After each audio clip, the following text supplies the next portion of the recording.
Hair jig. Hair jig.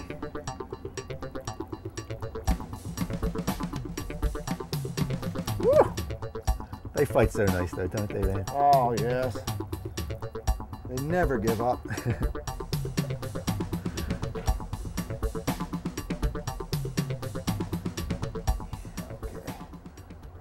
I think she's pretty well.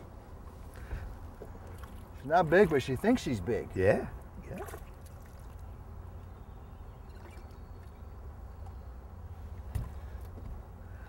Smallmouth, Susquehanna, springtime. Stay tuned. It's going to be a good one. All right. Look how light she's colored, Yeah. too. She's camouflaged with this mud. Yeah. That was a smallie over there.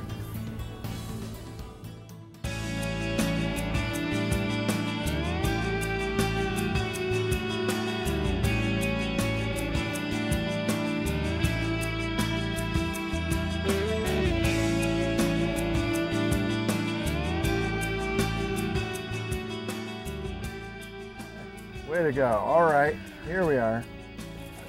This is on the JJ's hair jig.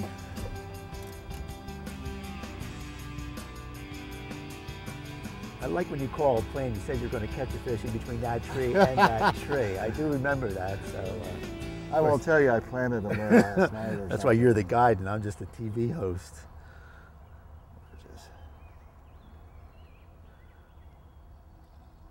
Nice fish. Boy, they are light colored though, aren't they? Yeah, they're a little bit camouflaged because of all this muddy water. And they're hungry, but you got to go so slow in this muddy water so they can see it. Yeah. Okay, come on, girl. Woo!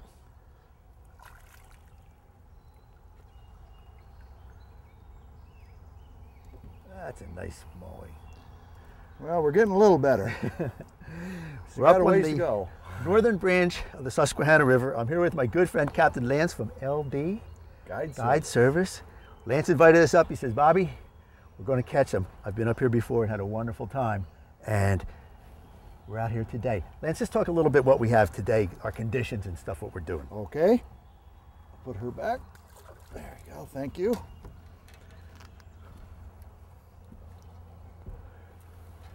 We got conditions, springtime conditions, I'd have to say. Yeah, usually we don't have this murky high. The water's high. Mm-hmm. It's dirty. It has been muddy. Uh-huh. And so, you know, it's tough fishing. It's finesse fishing. Mm-hmm. The places where we can find that they're a little more clear, we get into the action baits like the spinners and the cranks, and they're aggressive. But in here, if you noticed, we had to use the slow with the jig. Right. And I was hardly moving that. I mean, just, yeah, because I mean, the water's, I'm going to say pretty stained. It's not muddy, but it's pretty stained. It's definitely dark Yeah. stained. Right. And like you said too, where you're using a, what's the bait there? This is a woolly booger made by JJ's Jigs. Uh-huh. Of course, it's wet now. Yeah. But it's your standard, it would be like a trout woolly booger, only put on a 2-aught jig hook. Uh-huh. And he makes quite an array of different ones, and it works quite well. Uh-huh. And that's a dark color too because of the stained water? That's correct. The dark colors stand out the best. It's the best contrast on the stained water here. And while we're doing this, I was throwing a spinnerbait there for a while, hoping to catch something on a spinnerbait, but it seems like I might have to go to the tube or to a hair jig like that to catch them. But I think as the water warms up, and also we've had some cold water conditions here for this time of the year. Right. Right now, early this morning, we were in a creek this morning. It was 58. The river was 64. That's a big difference. Yesterday it was a little warmer. The fish were in the creek. They moved out. Yeah. So we're in here where the water isn't moving as much. It's a little warmer. As a matter of fact, it is 63 here right now, and warming up. And that's good because as the day gets on, it'll warm up a little bit more. And these fish will get a little bit more aggressive, I would think. That we could go to a crankbait or a spinnerbait and catch them. All right, absolutely. Well, let's get back in there. Okay, sounds like a good deal. Okay, now it's between that tree and that tree. Is that the case? Let's try it again, eh? Woo, that's a nice fish. Yeah, very nice fish. Unless I snagged a carp or something. Well, maybe we'll turn the boat here a little bit, because that one wants to go downtown. Down around the motor. Get out We'll of there. keep on turning the boat, I guess. Yeah. Get out of there.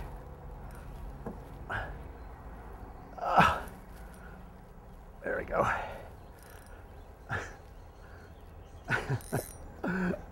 All right, Lance. What do I have? I don't think it's a bass, Bob. Look at that. Oh, hey, it's a toothy critter. We get to use the net, don't we? I would think so. I don't think you want to lip him. No, that's all right. I'm just going to walk to the back of the boat and grab a net. Oh, he's off.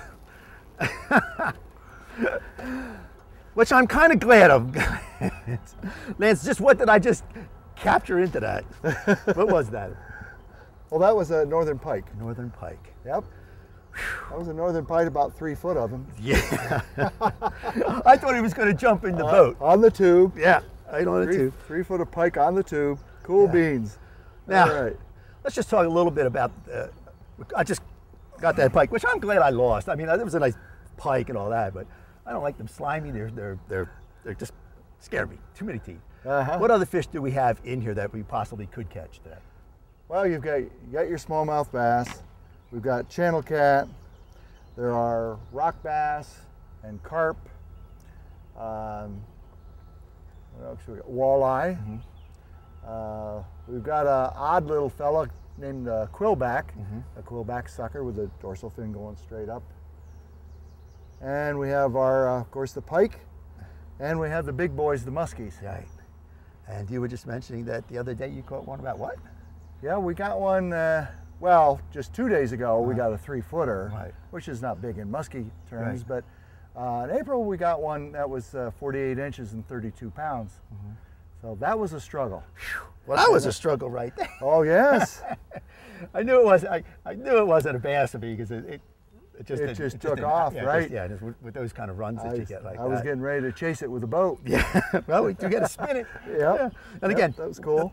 You were saying the rods that we're using are very light rods that are not really made for catching pike or muskies or anything like that. But now, one thing I do want to mention, and we had talked about it, was you would think you would lose a lot of those fish because of the teeth, and we're only using monofilament line. We're not using anything heavy.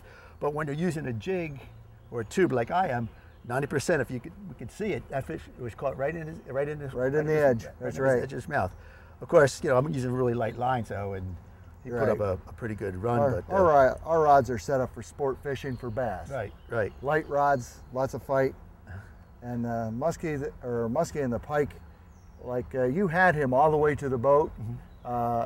If I had the regular net in front, like I usually have, instead of in the back, out of the way for the camera, that would have easily been netted. Yeah, but when he rolled, he rolled and just. I thought he was going to jump in the boat. Yep.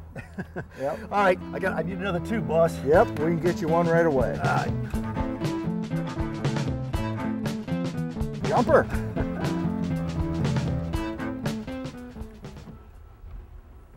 Lance, hopefully get this fish, and tell us why you stopped at this part right here. Well, this is where the bank starts to get steep, and there's a lot of rock here.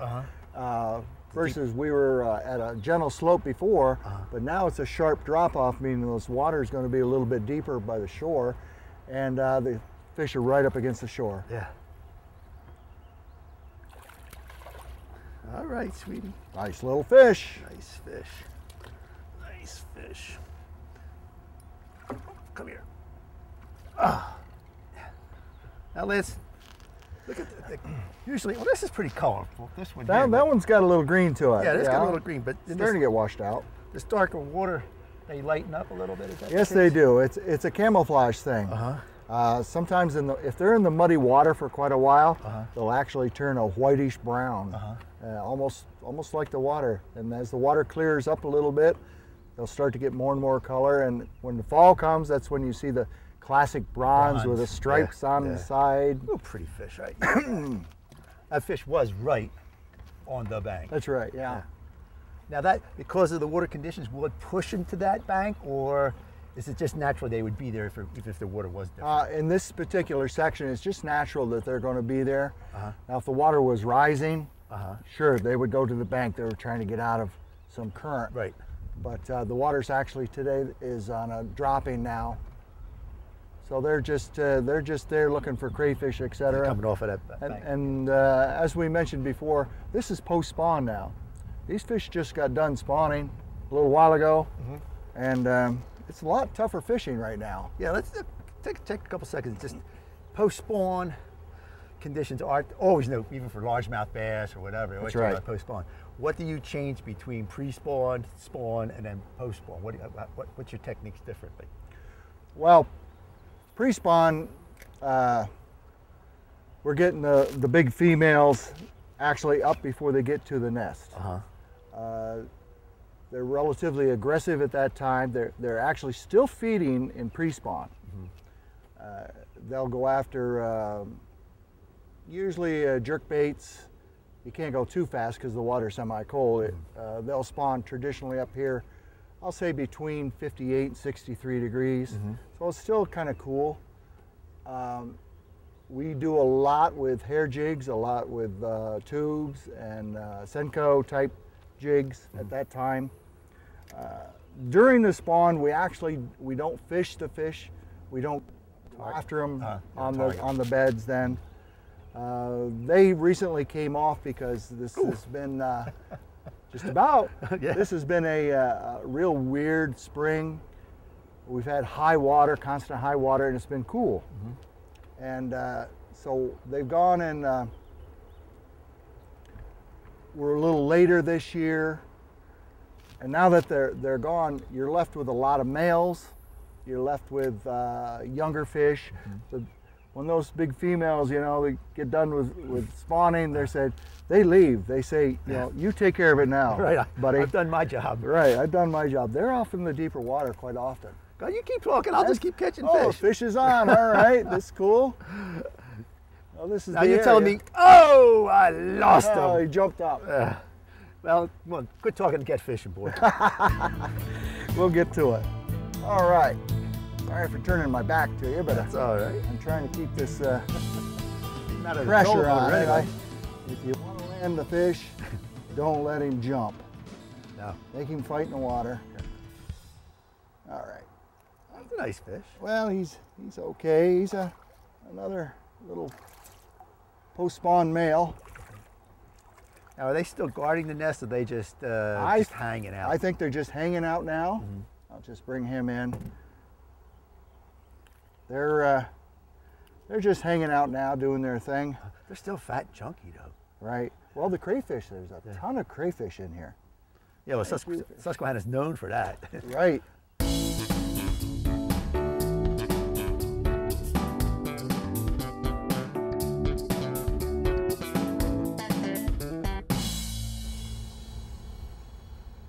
Now, was he out farther, or was he? He was 10 foot from the shoreline. This is just a little guy. He's just a little guy that hanging around in there. But they all got to start from something. Yeah. Now that fish right here, I'll bet you. Let me see. This fish is probably 11 inches. This fish is a 4-year-old fish here. Is that a 4-year-old fish? That's a 4-year-old. That's how slow the growth rate is up here. That's right. That's why it's so important to put for catch and release. Especially those big breeders. You get those 15s to 20s. Yeah. I mean, a 15 fish up here is 7, 8 years old. 20-inch fish is a teenager. Takes a long time to get a big trophy bass. Yeah, especially in these cold waters. In this cold water. The season is a lot shorter than south where I'm at. That's right. Just down on the main stem of the Susquehanna. Right. They grow much quicker than they do here. Yeah, I have a fish. Hey! Hand lining the bass. Oh, this is quite interesting. I got hooked on some mono, and I pulled the mono in, and the mono was attached to this smallmouth. And there's the little jig. You know what? And he's been in there a while. Been in there a while? Yeah. So we're going to help That's this a little tube fish. jig. Yeah, we're going to help this little fish. And here's the jig. You can see how it was starting to rot away, rust away. And eventually that would have gone out, but there's his lip. And guess what? He's one lucky little fish. Yes, he is. All right, there you go, Buster. Have a good one. Right, now, what I'm going to do is bring this line in too. Yeah. What you should always do, if you catch extra people's lines, bring it in, dump it in the boat. Oh, sure. Take it off there, because Absolutely. God, he must have looked. That was funny. I wonder if this is hooked to a rod. You could feel that moving, and it wasn't the fish directly. It was Yeah. the fish on the end of the line you caught. Yeah. Well, this is a first for me. This is. We're going right down at it. There it is. Somebody lost a lot of line. Yeah. Yeah. Yeah. This is what you should do. If you catch other people's lines, just bring it in, throw it in the bottom of a boat or in your dry storage, and then when you get back to land, you can. They have disposable. You can put it in the trash or Right. like that, and put it that way. But when it is, put it down. And a fish to boot. Yeah. Does that fish count for me? I think it ought to, since you hand lined it in. And now for a closer look at today's tackle, Delaware Valley Outdoors presents the Tackle Box. For more information about the tackle used on today's show, go to DelawareValleyOutdoors.com. Well, Lance, we're here with the tackle box section of the show. We came out here today. It's mid-June. Had some rain come in past couple days, rose the water up, muddied it, and now the water's dropping, but it's still stained. So we had to change our kind of ideas as to what we were going to catch the fish on when we got up here. So the first bait you recommended was this bait right here. Right. I wanted a dark tube to contrast with the muddy water, and this is a Straight King Bitsy tube. It's a 2.5 inch. A 3 would work fine. Mm-hmm. But and we put a 3/16 weight in it because we were chucking it close to the shoreline. Mm-hmm. And yeah, basically you would be fishing this on a spinning rod with what kind of pound test line on this thing? Well, personally, I use 10-pound Stren Magnethin. It gives me 10-pound strength, 6-pound diameter. You can move it very slow. It's a tough line. And it works fine. Very good. And you do want that sensitivity because you right. have to feel that bottom. And one thing you will lose a few of these kids. You'll lose a few. Right. And again, we're working this bait slowly off the bottom, sometimes almost dragging it, but other times Right. popping it a little Like bit. I tell the guys on the boat, be the crawdad. Mm-hmm. Crawl it along. You don't want it jumping more than 3 inches at a time. Mm-hmm. All right, now, this bait here caught some nice fish today. Yep. And again, this is one of your specialty baits up here. And what is this one called? This is a black woolly booger on a 2/0 jig head. This is made by JJ's Jigs right in Towanda, Pennsylvania. Uh-huh. And what are they? That is black marabou on there with a little tinsel in it, Mm-hmm. and a little heavy wrap around the thorax. Uh-huh. And again, what weight would you use in this one? Today, 3/16. Mm-hmm. It wasn't really raging or wasn't really deep, so I didn't have to go deeper. But with a hair, you always want to go a 1/16 heavier than you would with a worm because the hair will float more. Oh, float more. Okay, It's so you would more buoyant. More buoyant. Okay. And this catches a lot of fish. That'll catch. That's a good all-around fish. A woolly bugger will now we probably do it any time of the year. And we come to my two favorite kind of baits, Uh-huh. or one bait, but it's two different kinds in That's a sense. You recommend this one up here, and this is what bait is this for you? Well, that's a booyah, Mm-hmm. and it's got 2 Colorado blades on it, a gold and a silver. And in this dirty water, lots of times I like to go with gold. If it cleans up, I like to go with the silver, but this gives me the best of both. And you like the Colorado blades now? Well, it gives you more thump or whatever? Gives me more thump, and I can go very slow along the bottom with it. Very slow. And that's important because of this type of water that we have out That's here. right. And you could go through that. And again, like your color here, you like the white and chartreuse. Is that the case? Right. What I'm doing with that is I'm trying to eliminate a lot of different spinner baits on the boat. Mm-hmm. I've got my chartreuse and my white, and I've got my gold and my silver. Trying to eliminate some of the baits. Well, now I brought my Yep. my smoking spinner bait here. And work fine it did. And what I picked out was, because you were catching some fish on the white, I picked out a white spinner bait too. But I went with a willow leaf blade and the Colorado blade. Now you can interchange them. I mean, a lot of times they're silver. I have a little red on this one here. Again, I had a little bigger blade so that I could work it just as slow on the bottom, and it really worked well. And one of the unique things about this bait, it has a head that moves back and forth like that. And what that does, it relieves the torque when a fish comes out of the water, like when you have your crankbaits and stuff like that. That's right. It does that, and we caught some nice fish on that. And you did again, well with that. it was slow roll on this bait, and again we had that big cup in there that really could give us sort of like the Colorado type thing. But I just went to a little bigger blade. I always felt that a little bigger blade on a spinnerbait maybe catch you a little bigger fish. It's true. Okay. Now here's one of your baits. Now we fished this a lot today. And again, in certain areas you wanted it to be fished, not every place we went. What's this bait we have here? That's a Bill Norman deep baby N, and it's got a big bill on it. And I like the big bills. If I'm going to use a crankbait, I want to plow up the bottom. I want it to go over the rocks, hit the rocks. There was only certain areas, deep areas, where I could use that bait today to get down. Otherwise, it's going to hang up on me quite a bit. And again, you went to the black because of the I went color. for the best contrast, yeah. Now, how about if the water was clear? What would you? I would go to the more naturals, the crayfish patterns.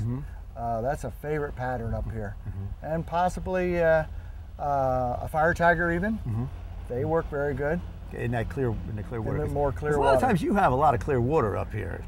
Yeah. For the most part, I mean, we've had the rains and This stuff. year was an exception, but Right. most of the time we can get a lot of clear water. Okay, now you have a couple other baits here that the bait company makes, and now which one's this? Well, that's called a pumpkin grubber by JJ's Jigs, and it gives you a little bit of orange in the thorax, and it gives you a curly tail so you can move it a little bit faster. And this marabou out here will give it a thicker look, a bigger look. I like to use that again in the dark stained water. Okay, this one here. Okay, this one just came out last fall. This one's called a Susquehanna Seducer, and it kind of looks like a leech going in the water. Okay. It's when you want a thinner profile, and it works great. Now, of course, it's black, and it seems to work pretty good. And what size head would you say? That's a 3/16. And that's about the average size you were going to be using, or do you go? Pretty much. I'll start out with a 3/16, and it's only when this water gets really slow and low will I switch to a 1/8. But if it gets a little faster, and we were fishing a lot of eddy type water today, so this one got down. But if I was out in this main current, I'd want a 1/4 ounce. Okay, now this is other than it's a good lure, it's a rather nice looking lure too. Right. Which one's this one? Right. This is called the Mrs. Simpson. This was invented by Dave Pelichek at JJ's Jigs. I got this last fall.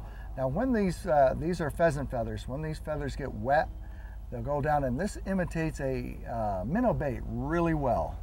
And you like you said that you wanted to keep that up near because we saw a lot of minnows by the shoreline. Push it up into there, and then you could bring it out, and it looks like a minnow come in. And those pheasant's feathers will shine in the water. They'll change colors, just like you see the colorful pheasant. That's what it's So going to when look the like light under. hits it and That's the right. current That's makes a it- natural reflection. Well, I think that's what we have here.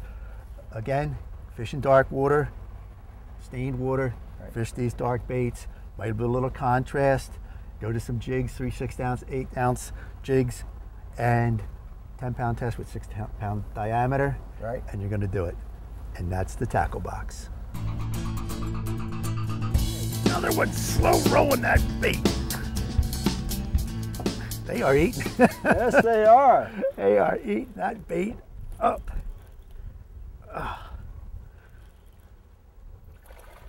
They are so strong. I guess you got to be fighting this current. Oh, there he There goes. he goes. Ah, good. That's a light release.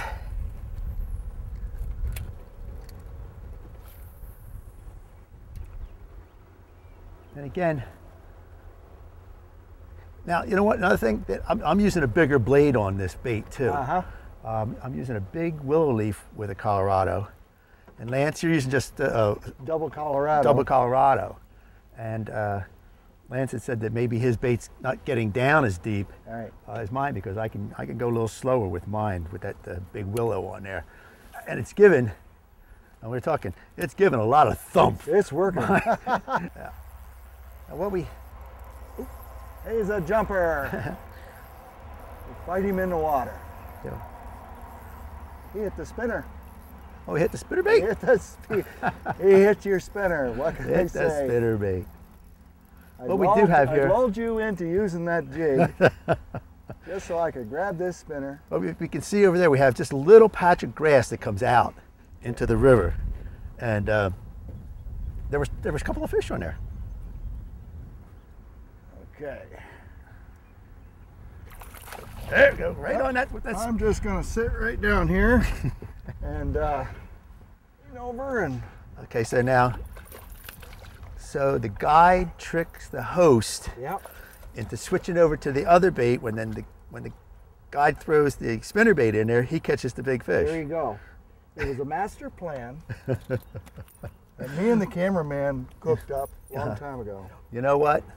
I want to thank you, my friend, for taking me up here, stealing my big fish, but that's okay because well. you're my good friend. Come up here, see Lance, put you on to a lot of fish. It's beautiful, eagles, osprey. All over. It's yes. just a great fishery up here. You can check us out on Twitter, Facebook, and Lance, you got your stuff off on Facebook too? Yes, under Lance Dunham is on Facebook, and my website is ldguideservice.com. Okay. Hey, I'm Bob Murray, and I'll see you on the water. You son of a Good gun. deal. You stole that from me. I love it. That's a fish. Yeah. All right. How do I do this in the water like this? I lost him. Uh-huh. See You what see? happens? Uh-huh. Got punished for that one, didn't I? Keep his head up, though.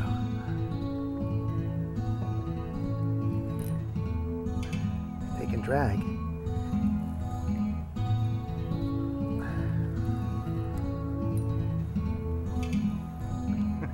He's filming it.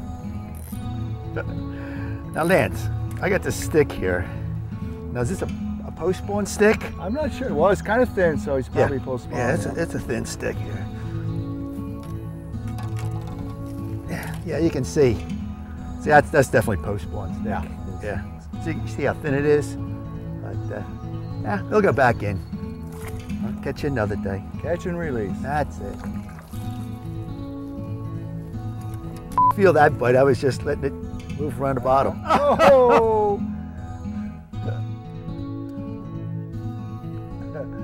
That was a catch and release fish. It was too small. Hey, I'm 2 sticks up on you, and you're 1 log. I know. Maybe I got you on weight. I'm not sure, but I might have you on weight. I got you on length, but you got me on weight.